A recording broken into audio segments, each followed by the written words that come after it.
to the country blue, Woody and Lew got the sports for you. From Boston streets to Kentucky's fields, get ready, folks, for the thrill it yields. Woody and Lew, sports and you, talking games, we love it's true. Every play, every score, let's dive in, it's time for more. Lacing up the boots and calling plays, debates and laughs for all the days. From Fenway Park to Derby Run, sports talk magic just begun. Woody Lew, sports and you, sideline stories coming through. Every cheer, heartbeat soar, tune in now, we'll give you more. Celtics screams to Wildcats roar, touchdowns, goals, and so much more. Grab a seat, enjoy the ride, Woody Lew right by your side.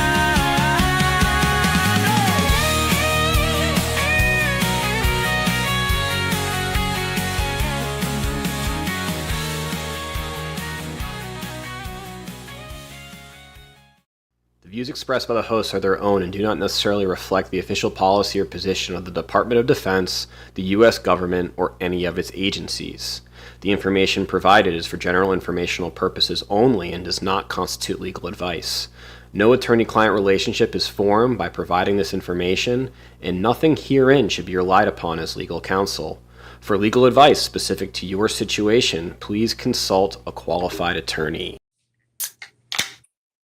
Braxton, happy Labor Day. Episode 16, football is back, baby. Woody Lew, sports and you. How you been, man? Great, Dan. Football has been on the TV nonstop, and a lot of food and beverage has been consumed. That's fantastic. So let's just hop right into it. What were your highlights from week one of college football? Week one. I don't know if we spoke about week 0, but it started off strong in Ireland, and then week one. When did week 1 start? I guess it started really with the Nebraska-Cincinnati game in Arrowhead. Yep, Thursday night. Yep. That was a great game. There's a subplot within that game that we won't talk about until we segue to another topic that's on the ticker. But getting to see Dylan Raiola do cosplay with his man obsession, Patrick Mahomes, in Arrowhead Stadium was the cringiest thing, and no better way to start it. Got to see Nebraska beat Nebraska with Matt Rule, and known competitor of the podcast, Matt Rule, with his podcast out, going against Scott Satterfield and Cincinnati Bearcats. That was something. And then just from Thursday, Friday, Saturday, Sunday, now Monday night, we still have high-level games. So that's kind of been all I've been consumed with, and I know there's a lot of games we'll get into specifically. Matt Rule. Speaking of Matt Rule, Braxton, do you think that the University of Alabama AD may have given Matt Rule a call to be the next coach of the Crimson Tide after Saturday's performance against Florida State University at Doak Campbell? Matt Rule would not be a good hire, in my opinion, but if conditions are being set, I bet they are. I know Paul Feinbaum was electric today. There was some other Twitter spaces and radio shows immediately following on Saturday night into Sunday and today that were hot topics, talking about pretty much that DeBoer needs to hit the door and his time in Tuscaloosa might be quickly waning. So much so that Dan Orlovsky today said that he wouldn't be shocked and doesn't think it's unfeasible to say that Kalen DeBoer might not survive September in Tuscaloosa. September? I find that hard to believe. That, I mean, who knows? I mean, Alabama, they're an institution. I would find it hard to believe that they wouldn't give him at least a second season, and then or can him 4 weeks into to season 2. But that was not a good game, and I was listening to Feinbaum today as well, and he characterized it, I think, at best, that they just looked lethargic, not into it. And you looked at the sidelines of the winners this past weekend, the big winners, your LSU, your Florida State, your Miami. Those sidelines, there was a buzz on those sidelines, and those players, they were into the game. They wanted to win. Yeah, and in the NIL era with now money getting sprung around, there might be a new nuance that head coaches have to deal with in inspiring players to be motivated for games. But you shouldn't have a hard time doing that at Alabama because it's Alabama. Nick Saban alone touchdown TCU, games tied 7-7 for 6-7, must be 7-7. Yeah, Braxton, before I'll let you continue, but another maybe not wise move from Woody Lew Sports and you. We'll have to talk to production. Going head to head Monday night with Bill Belichick's college debut, Chapel Bill, playing against TCU. Air Jordan.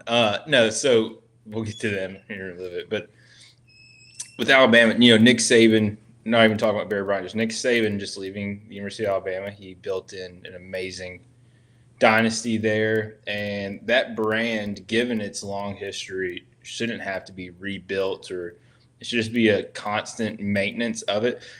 I think it'd be ignorant to not think there would be some drop off when you lose a Nick Saban type. Going 9-3 was a fair record considering the drop off last year. I think that was 9-3 could be expected, especially in the SEC. But you got to go and beat a Florida State team on the heels of 2-10. Now you texted me about this. About you, I think you bet the Crimson Tide. I thought I thankfully did not bet the Tide, but I did. I picked the Tide. I didn't put any money on it, but that was my pick was the Tide. But there was reason to be nervous with the Gus Malzahn led offense. Known guy who's played Bama several times. Castellanos, a quarterback who's hungry. That Florida State team wanted it. Yeah. I mean, and they had Tommy Castellanos, the transfer from Boston College, talking a lot of smack all summer. Yeah.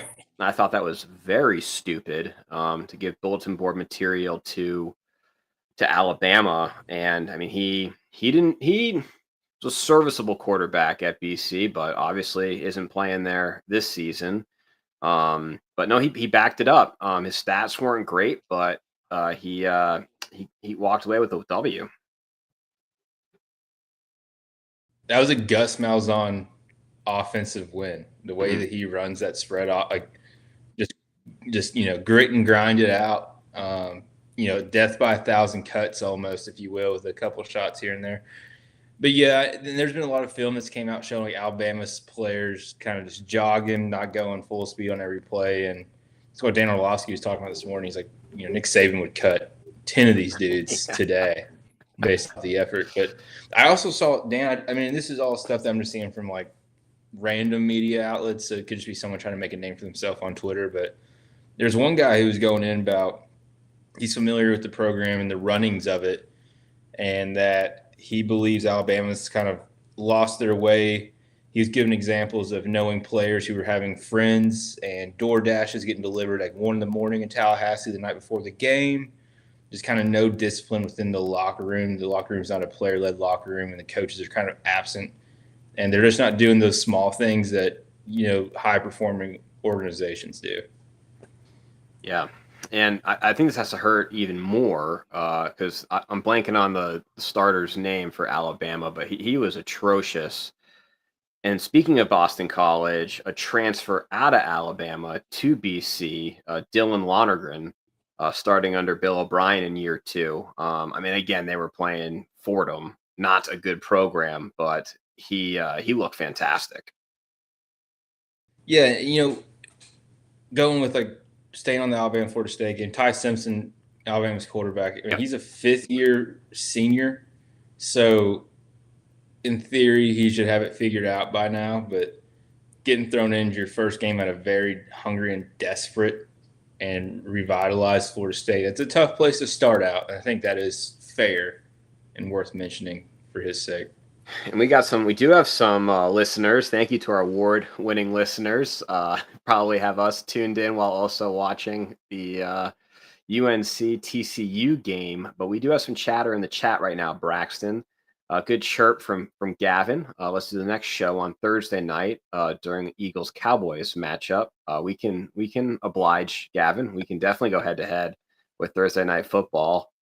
And then Ryan McFadden commenting on UNC TCU. Personally, I think Belichick is a bum and only has clout because of Brady. But we'll get into that in a few, Ryan. And then Ryan also says Ty Simpson, trash, with 4 H's, all caps. A lot of H. Okay. H is also the letter that starts with hate. There's some hate there. The Ty Simpson slander. No, so, yeah, I mean, Alabama, Florida State is what it is. We'll see how Alabama pops back this week. Should get a win, but I think more than just winning next week and the weeks following, because you can't take a week off in Tuscaloosa. Kellen DeBoer is going to show some legitimate progress. Some other games from around Saturday. Before we move on, Braxton, I do just want to say one thing, and I texted this to you on Saturday, and I'm going to sign the death certificate. I think as long as Kalen DeBoer is the coach of the Alabama Crimson Tide, Alabama is dead. The program is dead. It's a basketball school. They're not going anywhere under Kalen DeBoer. Wardam. Wow, he threw the hat on.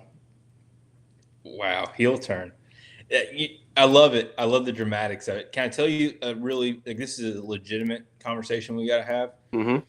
With the NIL rev share and how it's getting that split, that $21 million getting split between football, basketball, and the other sports, right? Alabama's already in a position where more money is going to be going to football. If you look at DeBoer's buyout over the 4-year span of his buyout, I don't know the exact numbers, but I don't think it dips below like $28 million anytime soon. We'll use producer chat GPT. No, keep going. So really, what I'm saying is, if they do make a move and they buy out Kalen DeBoer, you could see the basketball team's gonna be the obvious first thing that takes a hit, and you can see Nate Oates go for the hills and go somewhere else. Yeah. Wow. Hopefully this is accurate from producer chat GPT, but he signed an 8-year, $87 million deal entitled to 90% of the remaining contracts. So like right now, the buyout is at $63 to $69 million. And basketball is going to be the first thing that takes a hit. Nate Oates will follow, because Nate Oates is he's a top 5 basketball coach in college basketball, so he's not going to stick around and play second fiddle, especially when they're going to start pinching pennies. So a lot to be interested in. And Kaylee got really upset. She wanted to take that. We have the Roll Tide elephant door hanger, and we have like the kitchen stuff that says Roll Tide. They rip it down again? We got home from North Carolina, and she just wanted to take it all off. And I was like, Kaylee, like, stop. Kentucky won a rock fight against Toledo, and like, I don't want to hear it. You've had so much good fortune. It was one game. Let's just relax a little bit. But they don't relax in Tuscaloosa. No, they can't. That's why I love them. I do love. I will say Braxton. I feel like I'm in the heart of SEC country right now. Like Nashville's pretty centrally located, and I watched that Saturdays in the South documentary and the SEC series on Netflix, and I'm all in. Yeah, so it's. Can we move on from Alabama? Maybe I won't give them too much. No time to relax from producer Kaylee. Poor and she said it too. Alabama football is dead. Also, putting a nail in the coffin of Kalen DeBoer's Crimson Tide. Should have worn black today. I should have worn black. I'm wearing South Carolina. They look fantastic against Virginia Tech. Well, yeah. I didn't know if Shane Beamer was going to be able to coach that game without crying his eyes out the whole time because he's so emotional. Lenore Sellers looked good. It was an okay win. I don't think the takeaways like South Carolina, the preseason rankings, everything's a grain of salt. Yeah. I think that was really proven. We didn't talk the Texas Ohio State game. We had a 14-7 affair there. Neither team really played like a top 5 program. Arch Manning didn't really play up to what he would expect. I would buy the dip now though if you're having some Heisman long shots. But I think week one, the offenses are nowhere near what they're gonna be. So strong defenses, and I think that's what won the week was the defenses that played well. Won the turnover battle. Yeah, but South Carolina, like 13th team in the country, an unranked opponent, Virginia Tech, playing in Atlanta. They looked fine. Lenore Sellers, I'm scared he's going to get like an Anthony Richardson glow up where they're going to be really convinced that this kid is, fringe Heisman caliber, can lead a team to victory on his own shoulders, and then they're going to end up pushing this kid out the door, rushing development, and he's going to end up, I don't know. I think he's fine, but they might just want to pump the brakes a little bit on him long term. That's just my take. He put it on us last year. I think that's a pretty spot on take, the Anthony Richardson comparison. I think South Carolina would love to have him play like Anthony Richardson in college, but for his development, I think you're right. Gonna slow it down, but we're jumping around a little bit, but we're excited. We're excited. Texas Ohio State. Did you have any takeaways from that other than like the Arch Manning kind of just he played? What do you think about Ryan Day having a nipple piercing? Do we think that was real? No, I don't think so. He doesn't strike me as a nipple piercing guy. No, but is it feasible though that he was in his like friends from college like group chat before last season? I was like, boys, if we win it all, like, or one of his friends like, yo, if y'all win the Natty, you got to get your nipple pierced. That's actually pretty good. That's a good take. He could be one of those guys. But if that's the case, he should share that because I think his approval rating across like the rest of college football would go up. Absolutely. Everyone would love that. That'd be a man of the people, one of us. Because he kind of looks like a movie villain. So if he like showed some personality, it's like, yeah, I got my nipple pierced because the boys, it was a bet, and I thankfully won and lost it simultaneously. I can't even imagine that. Oh God, getting your nipple pierced. Yikes. Well, we haven't settled on a punishment for our fantasy league. Fuck that. Excuse me. Excuse me, Patsy. I thought we need a dump reel. Press the dump button. Oh no. What's going on in chat? So moving on to Ohio State, Texas. Gavin saying Arch looked no better than Ty. That's spot on. If Arch was good, he wouldn't start over Ewers last year. And then from Ryan, Agreed. Arch looked worse, and that's saying a lot. All capitals. Yeah, no, I think I said that last show. Like, if Arch was really the truth, Quinn Ewers he didn't play like someone that you would just keep out there unless they had made Sark had made a deal with the devil and like promised him PT over the program. I'm curious as far as like how much influence like the Manning family had like within like the walls of Texas football. But hey, Arch is he's not going to start the first 2 years. He's going to get select playing time. Very like manufactured. I don't want to say scripted, but like a lot of control over his development. The opposite of Anthony Richardson. I'd say less Manning vocalized from the Mannings by way of agent in the NIL era because they can always just threaten. They can threaten transfer portal. But tell you this, you can't take a week off in the SEC because seeing how Texas played, and they play on the road at Ohio State. That's a big game, Lee Corso and all that. But then you look at LSU, Clemson. That game was awesome. Yes. And Brian Kelly in LSU being able, obviously they have Garrett Nussmeier, he's an NFL quarterback. Mm-hmm. But just grinding that out, that game Klubnik, he's a projected number 1. Exactly. There's teams with a bunch of dudes, and you can't take a week off. And does a week 1 loss mean you can't make the college football playoff? No, it doesn't really matter in the big scheme of things. But you can't take a week off, and I think this is going to highlight a lot of that for these top-tier programs. Yeah, and I going back to Ohio State, Texas. I mean, yes, he's supposed to be Heisman favorite, but first time start against a top three program in Ohio State on the road. Needs to play better. Should have played better, but I do think a little bit understandable against the reigning national champion.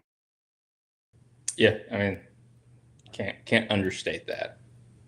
But then, going to LSU Clemson, Brian Kelly gets his first opening day win. LSU Tigers. Have you watched any of that SEC show on Netflix, Braxton? Yeah, I watched like the first 5 episodes. I didn't watch like the last 2 or so. I have pretty strong feelings on Brian Kelly, but I am curious as a noted SEC guy, what you think of Brian Kelly. I wouldn't play for him. He doesn't get me juiced up. And the show tries to, when they do those documentaries, unless they're like trying to make you like the bad guy, they usually make you pretty relatable, like showing me Shane Bieber having breakfast with his girls as if I care. Like I do the same thing. I don't like Shane Bieber, but Brian Kelly, he just seems like he doesn't. It seems forced. Like when he would be trying to fire up the boys, like it just didn't seem genuine. And I don't know how much respect he commands outside. Like I just didn't feel SEC coach out of him. No, I mean he got a pretty good cut in the show, was my read on it. But yeah, he's blue collar, not blue collar. His dad was a politician in Boston and Chelsea, but like has that blue collar, like Irish vibe from the Northeast. Like I don't know how the hell he fits in Baton Rouge and sitting down in these, Southern living rooms talking to recruits' parents. Right. I don't. I think he's kind of like out of place, but he did get in their first opening day win in what 5-6 years. I mean, he's got a Heisman Trophy winner. This LSU team, they're looking. I think they're going to make it to the SEC championship game. They're going to be one of the two finalists in the SEC. Sure. Make the playoff. Yeah.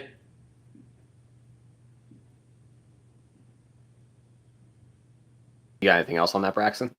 Sorry, I thought you were reading chat. No, but I sent you that picture of Dabo, the rat Dabo.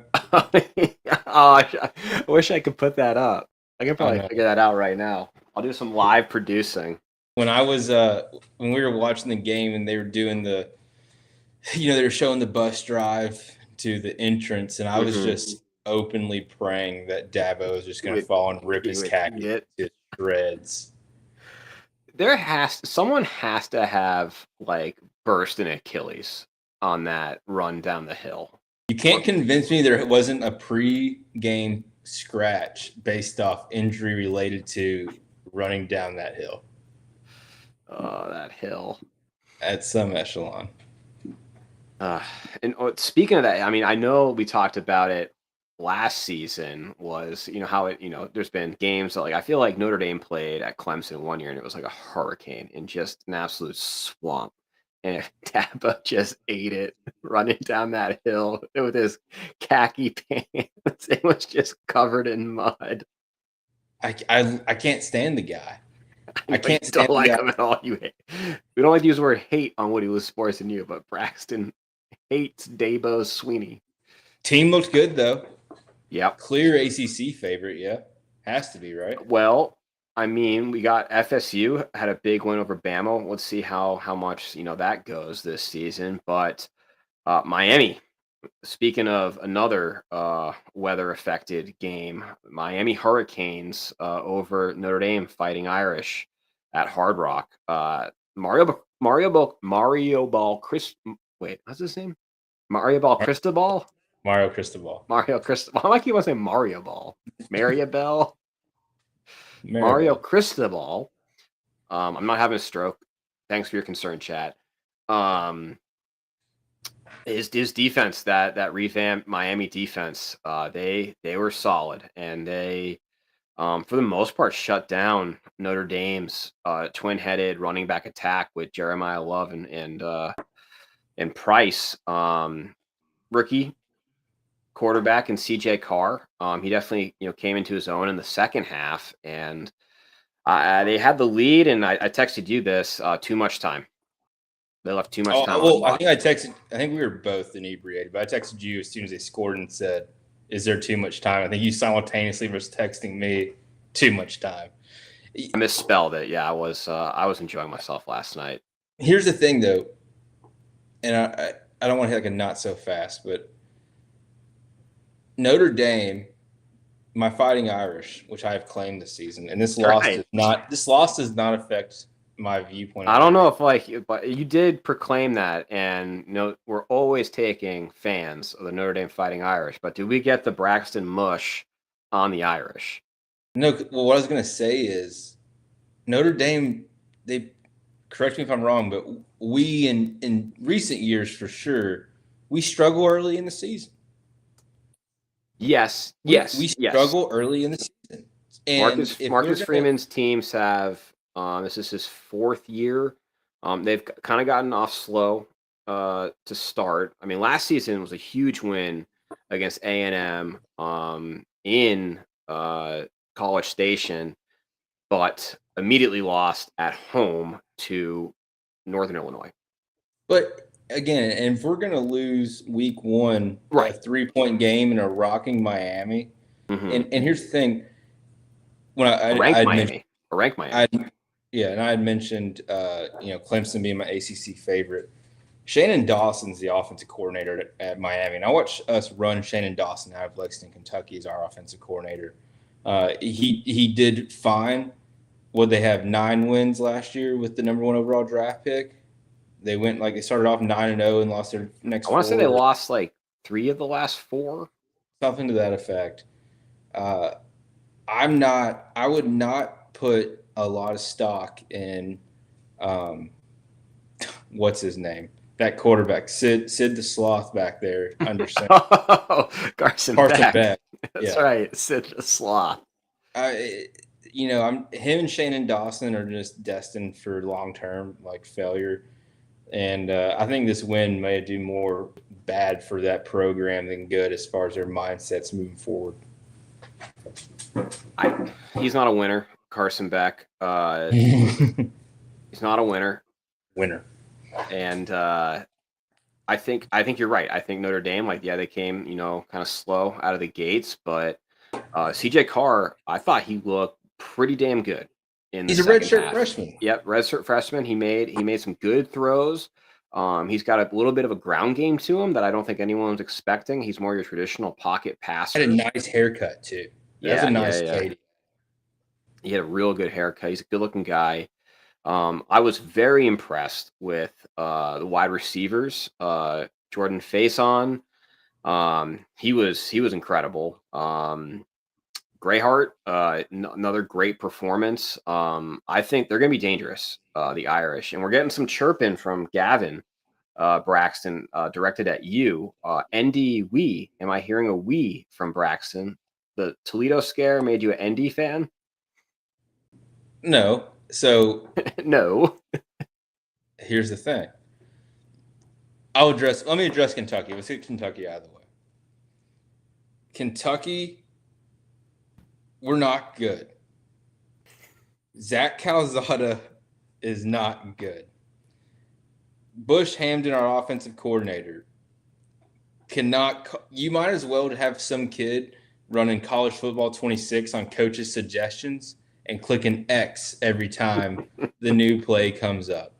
Not good. So Matt Jones could coach Kentucky. No. We have 2 really good running backs, but our receivers, I think our wide receivers combined for 14 receiving yards. Our tight ends had the other 60 receiving yards. Our leading returning receiver from last year had -5 receiving yards. Our defense played great. Defense only gave up 14 points. They gave up a 95-yard drive at the very end. You could argue, how locked in they were, but they should be. But kind of, nature of the game there. Notre Dame, I like uplifting other people. Yes. And my co-host is an alumnus of. You would Notre Dame. Know from my outfit right now.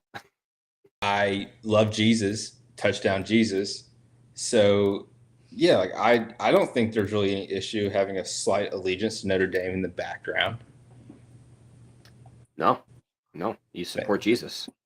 I mean, lawyered, judge approved. You're also a noted fan of the D1 religious schools. Noted BYU Cougar fan, Braxton Lewis. I am a Elder Lewis. On the record, big Mormon fan. Yes. Don't let BYU be 6-0 halfway through the season. I don't even know who Don't did let they play. that happen. I don't even know. Did they? I bet they're 1-0 though. They beat Portland State 69-0. It was an FCS school. They're making a statement with the score they put up. They like to have fun in Provo. It's kind of an ironic number for BYU, wouldn't you say, Braxton? Very ironic. It's probably the only 69 happened in that city. Well, that's soaking going on. Sure. Kid show. It's a kid show. No, yeah, and I don't know. What did Gavin say? I can't read it. He said the Toledo scare. Okay. I had 3 units on plus 10.5 Toledo. I stayed away from texting Braxton the entire day. Wow. It's your brother-in-law. It's not a bad bet. It's a trendy bet. It's a heady bet. Well, bet. I would say Gavin. The only thing I would have said back to Gavin is he messed up not buying it at 7.5. He should have bought the mega dip. It got down to 7.5 and then got rebetted up to 10.5. And it opened at 13.5. It dropped at 13.5. Dropped to 7. It dropped a whole 6 points. Yes. No love for Kentucky and Big Blue. I think it may have closed at 9.5 is what it ended up closing at. Yeah, I should have bought it at 7.5 Toledo. But Toledo they have 2 DBs who are going to be in the NFL. They had really good secondary, which may be a result of why we couldn't pass the ball. We had a 100-yard rusher and like an 80-yard rusher, so we got some running backs. That's what happens when a guy commits armed robbery who was a starter at Oklahoma. You pick guys like that up. So we have athletes. I don't think we have the coaching staff, man. I don't think our offensive coordinator, and I don't know how much it is the OC versus Mark Stoops. I don't understand it.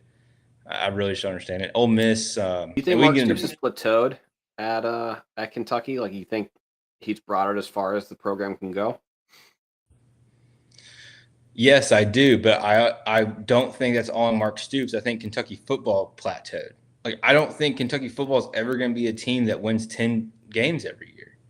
We're a team that in a 5-year stretch will give you a 6-win season, 2 7-win seasons, maybe an 8-win season including the bowl game, and then either a 5 or 4-win season or a 9 or 10-win season. That's your 5-year span at Kentucky. I don't care who the coach is. And that's how it's always going to. That's how it's always going to be.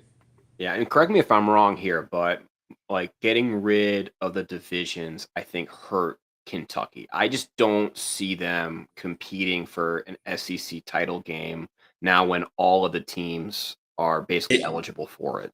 It destroyed us because if you go back to like 2017, 2018, 2019, pre-COVID, and then 2021, like those 4 seasons, I think 2 of those 4 seasons, we were playing Georgia, or the winner would be winning the SEC East. Obviously, we didn't beat Georgia in those 2 or 3 games where the winner would go to the SEC championship. But the fact is, if the schedule aligned for us and we had a chance to where if we beat Georgia, we got to SEC championship, like anything can happen in a one-off game. So there was theoretically a world where we could have won that one game that got us there. But now that's great for the fan base too, like playing for something. Right. But with the loss of the divisions, the addition of Oklahoma and Texas, we would have to cheat on a large scale, circumventing the NIL league out. I don't know what we'd have to do, but You we need have to your have like equivalent of Chapel Bill. I don't know who that is in Kentucky. That'd be like Andy Reid coming to coach at UK. or I mean, we'd have to have Saudi money, to really do Yeah, some something. piff make it way to Lexington. Yeah, we'd have to sell. We'd have to turn our heads to some things happening in order to get to this point, and that's okay as long as our basketball team is doing it. It is what it is, man. Speaking of football divisions, this is we're kind of off the rails here, but you know what? It's football is back, baby. It's okay. We're excited. I'm reading a fantastic book right now called The Ancient Eight, and it's about Ivy League football and basically how each year is an absolute slugfest for the Ivy League championship. There's no title game. It's purely just based off of the 8 or 7 regular season games that each team plays every other team in the league, and it's often a shared crown. And it's a fun book talking about a lesser, well, not lesser known, but I would say lesser caliber of football. That's cool. Sure. I recommend it for you to read, The Ancient Eight. The Ancient Eight. I'd read that. It's Woody Lew scores a new book recommendation. I love when College Game Day goes to Harvard. Yeah, those are always really good Saturdays.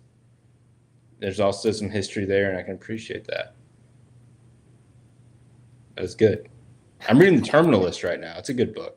Ooh, I started watching the was it Dark Wolf Yes. prequel series with Taylor Kitsch. Riggs is the man. Best tight end in Texas high school football history. That's right. Texas forever. Yeah, so I'm reading Terminalist because I want to read it before I watch it. So you haven't watched the Chris Pratt show? No, so I bought the Terminalist probably back in 2020 during COVID, Mm-hmm. and I never opened it up. Kaylee's been watching The Summer I Turned Pretty on Amazon Prime. I noticed that Chris Pratt has taken the role of Lieutenant Commander Reese on the Terminalist on Amazon Prime. He's kind of found a niche in playing like SEALs. Yeah, and I was like, hey, I have that book. I want to be the guy who reads the book and then watches the show and then critiques it.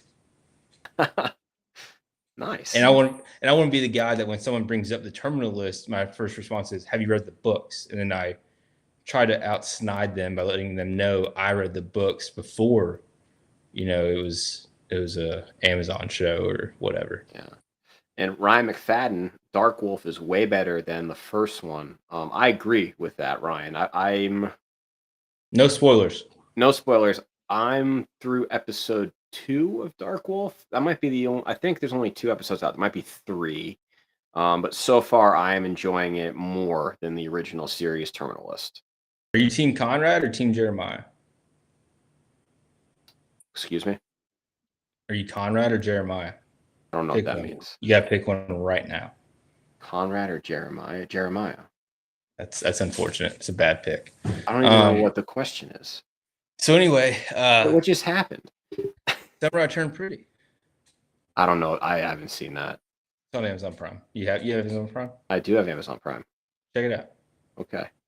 You'd Another. like it. Well, I'm doing this too, Braxton. Talking book series before the show comes out.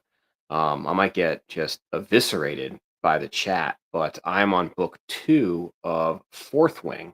That's going to be a Amazon show. They bought the rights to it. So happy you brought that up, Daniel. My wife has the Fourth Wing first book. Okay. I believe it's a black book, and it has dragons and moons it's kind of like stars on the it's pages. got a lot of black on the cover. I read the original when we were in Poland. So, and I'm glad you said that because that makes me very uncomfortable knowing where our beds were located and you read the book because Kaylee purchased this book. She had it on her bedside table. She was like in the bathroom taking a shower. I was like, hey, I'm going to check out this book on the side of the bed. Mm-hmm. I opened it up to a random page. I started reading it in the middle of this book. No bookmark or anything. I just opened it up to a page. And the vulgar inappropriateness of a scene between 2 people that I read had me floored. Yeah, I couldn't believe a friend. Because I was looking for books to read when we were in Poland, and a friend You did not recommended tell it. you did not No, tell a single person no, the I did reason you not. were reading that. Nope. You read that on your Kindle, I bet, so we wouldn't see it. Precisely. You were reading those scenes next to me? Yeah. Jeez. That's not yeah, it was I felt uncomfortable reading most of that book. I also thought that they were in high school. I thought it was like a Aren't they like the Citadel for dragons? yeah, so they're technically in college, thank God. Because when I thought they were in high school, I was just I don't feel comfortable. I thought it was like There's Harry an Potter. article. There's an article in the UCMJ for that. Yes, there It'll is. rank you Yes. up. Conduct unbecoming for sure. Is there like a illicit use of smut? Is that an article we can find? Yeah, that would be 134. That would be a service discrediting. Did you know smut, the word smut, prior to reading this book? Oh yeah. I mean, that's what like Barstool Sports, like forever they peddled on smut. Really? Yeah, like the Barstool Smoke Show of the day, like that's smut. That's not smut to me. Smut is the book stuff. I don't like the book stuff. Basically, yeah. Yeah, you know what? You don't have to say it. This is a kid's show. It's smutty. Inside joke, Ryan McFadden. Oh, interception, North Carolina. Sorry. No, that's good. I need these updates. Kaylee plus Braxton plus books equals bad, but funny memories. Braxton will understand. Make sure to read this to him, and Kaylee, don't delete my comment. Is this something we can share on Woody Lew Sports and You live, Braxton? Don't forget we're live. No, it's not. Okay. That would be a dark show that we do that you can subscribe for 99 cents. We do Woody Lew Sports and You, like a midnight Patreon. Yeah, an uncensored podcast that you can pay money to listen to. I'll share that story. But yeah, Fourth Wing, second book. It's pretty good, and there's not as much smut yet. I'm only like maybe a quarter of the way through. Would you describe it as a book with smut or a smutty book? I think it's a book with smut. Okay. It's basically like it's a more like, we all think about like what was going on at like Hogwarts. It doesn't go there, whereas like Fourth Wing, it goes there. Do we all think about what's going on at Hogwarts? No. You made the point that we all think about it. I mean, you saw like, okay, the SNL with Lindsay Lohan when she was Hermione Granger. No, like, that's just like pop culture. Okay, sure. This is going off the rails. I did not see us talking about the Fourth Wing tonight, but here we are. Yeah, it's gonna be an Amazon show. Basically, be a pornography. I mean, I can't wait to see the rating on that. Oh, it's definitely going to be MA. Thinking about what people do in their free time. Travis and Taylor got engaged. That's right. Yeah, that was that was right before the Nebraska yes, because Cincinnati game. They had their first public appearance at the game. Me and Kaylee were laying in bed. They showed Travis and Taylor, and I was vigorously trying to wake Kaylee up to show her Taylor, and she was not interested. I kept saying, "Hey, there's Taylor," and I don't think she realized the how monumentous of a moment that was. So, who was it? I think it was JD Vance, who is already putting out there that there's a conspiracy that the NFL will rig the season for the Chiefs to make the Super Bowl and have like a Super Bowl wedding. Yeah, I love that. I hope like the DOJ gets involved. Tampering. I hope so. You think there any do you think there's ever any like leagues, whether it be NBA, NFL, do things to ensure a narrative that they want to happen with results of games?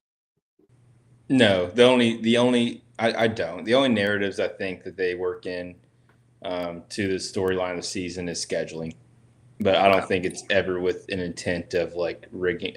With this, with as much with how big and anti-gambling and how you can literally beat your wife into a pulp and get countless DUIs and still play the game. But if you are an NBA player and you bet the over on the Braves Phillies, you'll get like a lifetime suspension.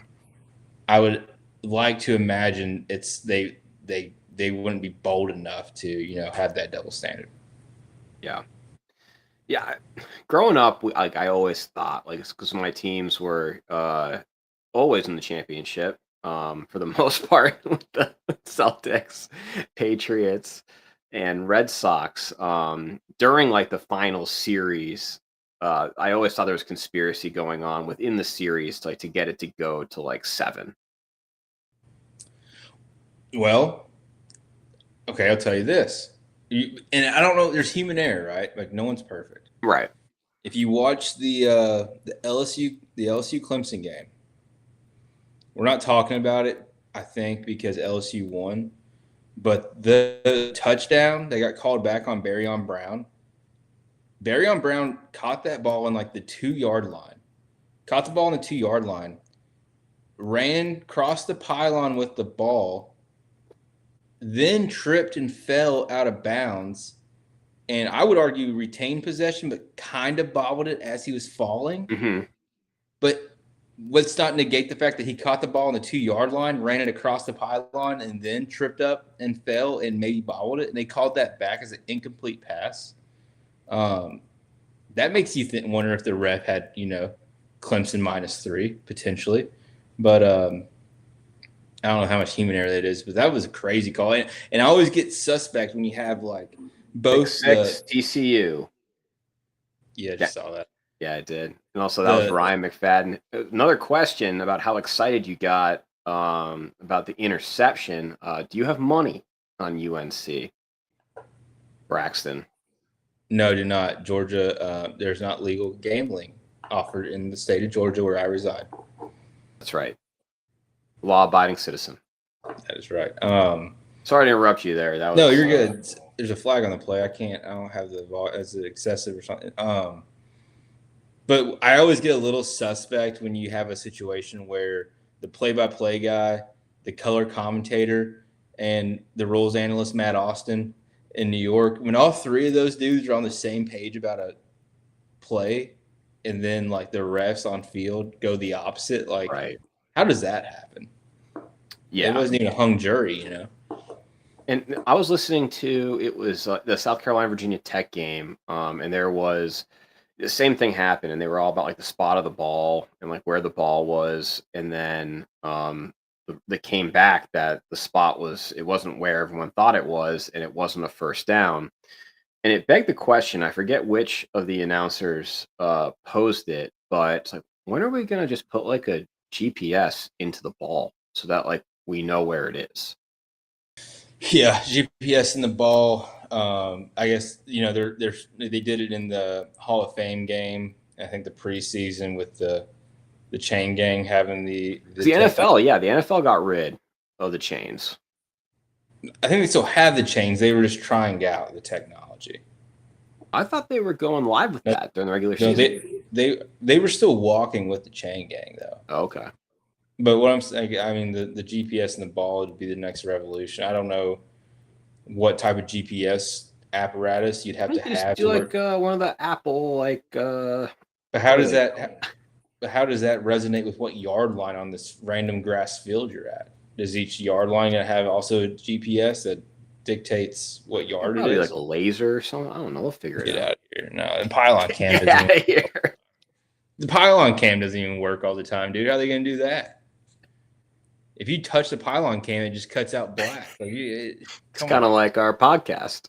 Yeah, don't touch anything. You do one thing wrong, and it's just you don't got it. So, knock on wood. We haven't had any technical difficulties. No, not yet. But speaking of Moneyline and Braxton, Braxton's bets. Braxton, what do you got for this coming weekend? I got some winners for you. Everyone's going to overreact after week 1. That's kind of just what we do as my phone with my bets that I had pulled up goes away, and I'm pulling it back up. Got notes. After week one, everyone kind of, they get all nervous and they let, some week one stuff happens and people get scared hands, but scared money does not make money. One thing you're going to find yourself in a situation this coming week and week two is a lot of these big time schools are playing FCS programs where it's They're covering though. They cover this week. Where it's typically hard to get money lines for, depending on the book that you use. But some ones that I would like to highlight, and we're going to start off with Ole Miss and Kentucky. This one is close to me in heart. So the spread is Mississippi State 10.5. We're not looking there on the spread though, because I don't really know what Lane Kiffin's going to do. And if you look at the last 5 games between Kentucky and Ole Miss, the winner's been decided by 3 points. What bet I do like on Kentucky Ole Miss is the total right now is at 52.5. Also, gamble responsibly. If you have a gambling problem, call 1-800-GAMBLER. Bet what you can afford. Money or the over/under is at 52.5. I would love the under. Really, I kind of think the over. I'd love the under, and I'll tell you why, Daniel. Okay. Kentucky's defense is good. Our offense is abysmal. But I do think we could have a top 7 defense in the SEC, which will probably translate to a top 25, top 20 defense in the country. We're not – Ole Miss isn't scoring 52 points, and Kentucky's not scoring 17. I'd look for this game to be about 31-10, 31-17, 34-17. All of those are going to keep you under that 52.5. It's not going to be a shootout from the Kentucky standpoint, so I really like the under on that. Braxton's bets under Ole Miss, Kentucky. That's my first one. That's 3:30 Eastern, ABC. I got a dicey one for you. It's going to be at 12 o'clock on ESPN Saturday. Illinois and Duke. Ooh. Illinois is going to Duke. Illinois is a 2.5-point favorite. 12th ranked Illinois. I didn't realize that. 2.5-point favorite. And I would love to take Illinois 2.5. Okay. Next one I got for you is going to be Baylor SMU. Baylor coming off their Auburn loss, going into 16th ranked Southern Methodist. SMU is a 3-point favorite. Total is 65.5. You want to hear something crazy, Dan? Yeah. Give me Baylor. Money line. Okay. That's going to hit you at plus 120 odds. On the CW. On the CW. Iowa State. 22nd ranked Iowa State hosting the Hawkeyes of Iowa. 12 o'clock on Fox. The big noon kickoff, if you will. They got Iowa State 3.5-point favorite. Total 41.5. You want to hear something crazy? You're not taking the over, are you? Give me the under, baby. That's not crazy. I feel like Iowa State, it's always the under. That's just Midwestern defense. Okay, and I'll wrap this up with Braxton's lock of the week. Okay. For my lock of the week, we're going to be headed up north to Syracuse, New York.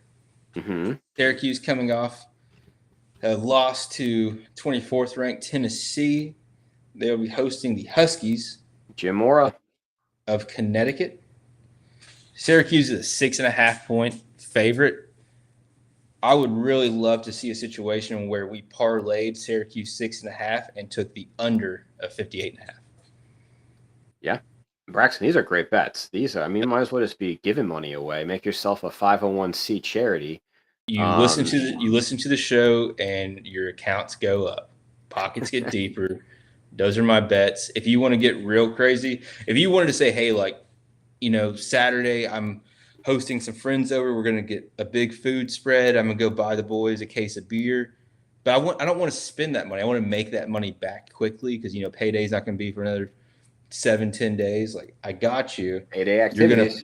You're gonna parlay the Ole Miss Kentucky under with Syracuse Spread, Syracuse under, and then you're going to get all your money back. I don't know what those odds will produce. That'll probably get you around 420, I have no and idea. you'll get that money back. So that's my lock of the week. I know Ryan's going to test this. So, Ryan, let me know how you make out. Yeah, Ryan's saying too, and he likes the picks for the most part. And he's also saying in the early part of the season, hammer the under in the first half.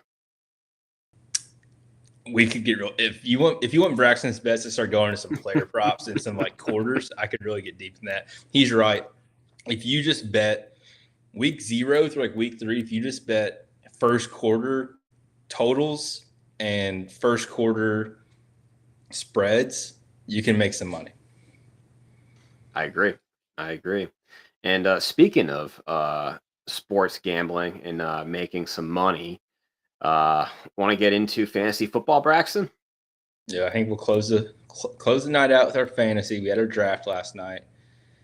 Draft last night was dicey. We were at a friend's house. The girls decided to take a nap yesterday, so bedtime kind of got pushed to around 8:30. That was draft start time. Draft started at 8. We weren't anticipating staying another night there, so I didn't have my laptop. I just had my phone. I'm on road game, someone else's house, trying to conduct bedtime rituals with the phone while trying to be polite. It was difficult. I got a B draft grade. I got a B as well. In the power rankings post draft, I'm number 5 of 13, which is exactly what I was last year. Oh, I see the power rankings. You got to go in there, and I was I think I got a fringe playoff team, Dan.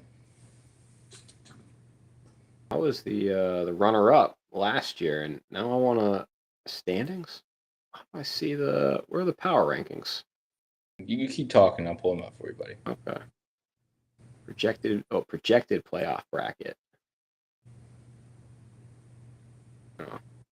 Keep talking. I'll get this. So yeah, the draft. So it was questionable if we were going to have basically the league that we had last year. There was some last minute, I want to say like additions or subtractions, but some last minute RSVPs for the draft, Braxton. Yeah. As commissioner, I mean, you got to lock this down. You can't have people saying they're showing up or not showing up hours before the draft. I was texting everybody trying to get this thing together because I ended up going with we did the draft based off real life, if you will, where we did reverse order of finish. And then I randomized the 3 new additions. For reference, when you're thinking about who won the draft, if you're just going off me and Dan alone, I won the draft as I am picked 5th in power rankings and Dan is picked 6th. So, I like that. We're like neck and neck. Tell me, please tell me that producer Colin is not number 1. Producer Colin he decided to, more on him later, but he decided to one-up us and finish 4th. Okay. Listener of the show, Chris Lewis, came in at 3rd. The Mad Hatter. Mad Hatter came in at 3rd. And then Kissing Cousins was 1st in the league. I don't remember who Kissing Cousins is. I think actually that is Serpico's wife, who had the number one draft pick. Is that an auto pick? Her team was pretty good. Duty Booties at number 2, which I believe is commenter of the show. Listener, yeah. Yep. Trooper Mac. When you have a 13-man league, it's gonna get dicey. Kissing Cousins is one Michael Serpico. So he was one who was on the fence. Notably, 2 hours before the draft, asked what platform we use, as if he wasn't in the league last year. Devil's advocate, he might be a guy that has multiple teams in multiple leagues. I think he might have just lost track of which was which. Have you noticed that they've updated the ESPN Fantasy app a lot? It's a lot more in depth. Yeah, I think it mirrors its the ESPN Bet app a little bit more. I like it. I like the ESPN app. Did you see who I drew for week 1? Let's look at the schedule. Producer Kaylee. That's fantastic. Love that, don't you? Oh, that's so good. What's the projection? I'm projected to be the victor. 53% chance of winning. She has a 47% chance. I'm projected 122 points to her at 114. Wait, I forgot we have an odd number. I'm not even playing in week 1. I have a bye. Jesus, Braxton. You got a bye week. Well, I guess I'll have more time to read Fourth Wing, Iron Flame. What's your team just to go off this week too? That would hurt. Yeah, I'm sorry about that. No, it's not your fault. Well, it kind of is. You're the commissioner. Yeah, I should have been out in front of that. I don't think I've ever had a bye in fantasy. I didn't know they had bye weeks in fantasy. Oh man. Well, I feel like on that note, Braxton, any final thoughts before we sign off on this Labor Day Monday to watch the rest of Chapel Bill and UNC TCU? No, I appreciate everyone tuning in and listening. I hope you like, subscribe, comment, and follow us on Spotify. Yeah, we appreciate it. Thank you, everyone, and have a great